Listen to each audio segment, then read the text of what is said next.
So you're done rolling your beginner banner and you got GEPARD and you're wondering what he does and how to build him. He's an ice element tank character, and we know that every single team needs at least one tank character. Now let's take a look at how we can utilize his abilities to protect your team. First, we have his technique. It's an ability that you're supposed to use before you get in a battle, and his technique allows you to protect your allies for 2 turns by absorbing 24% of the damage equal to his defense plus 150. And next, we have his talent, which is Undying Will. You can only trigger this once per match, which allows him to not die from a killing blow. It might not seem that helpful to you, but trust me, the more you play the game, the more you'll appreciate this ability. As for his skill, it does damage to the enemy, but that's not the main use for it. The main use for it is to freeze the enemy and delay the action, and I can't stress enough that how many times this ability have saved me. And finally, we have his ult. Simple and straightforward. You just shield all your allies for 3 turns. As for his traces, the only thing I've upgraded in the final beta was his ultimate, because you should only be focusing on upgrading his defense ability. As for his skill, because it only increased the percentage of the damage rather than increasing the chances of freezing the enemy. The 65% is a base chance. There is no way to increase that base chance by upgrading the ability. As for his bonus ability,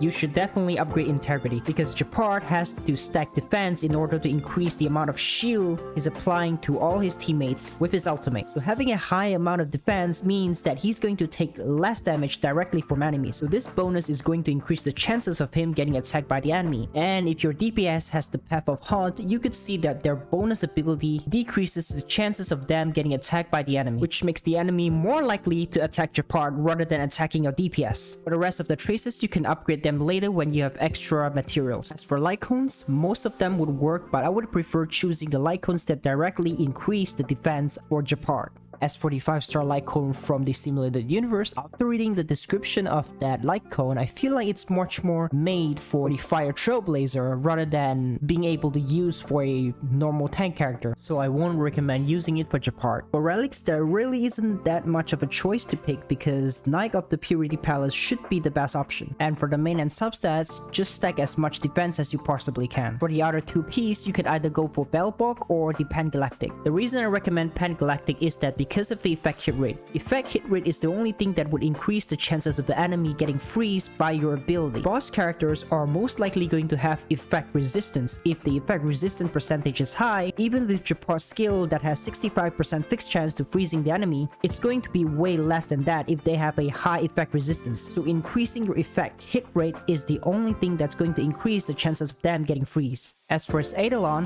for whales, I would recommend either E1 or E2. For E1, it's a significant upgrade because his skill has 65% base chance of freezing the enemy, so adding this 35% means that you will have a 100% base chance to freeze the enemy. Do keep in mind that bosses will always have effect resistance, so that means you will not have a 100% chances of freezing them. And the only way to increase their chances is by stacking effect hit rate, but I would rather stack defense because he is a tank character in the end of the day. Protecting your allies should always be a priority. As for E2, because it works so well with E1, by having a 100% base chance of freezing the enemy allows GEPARD to be able to slow the enemy every single turn if the enemy got freeze. It's a slight upgrade. As for team members, every team needs a tank, so he can pretty much be included in every single team you want to build.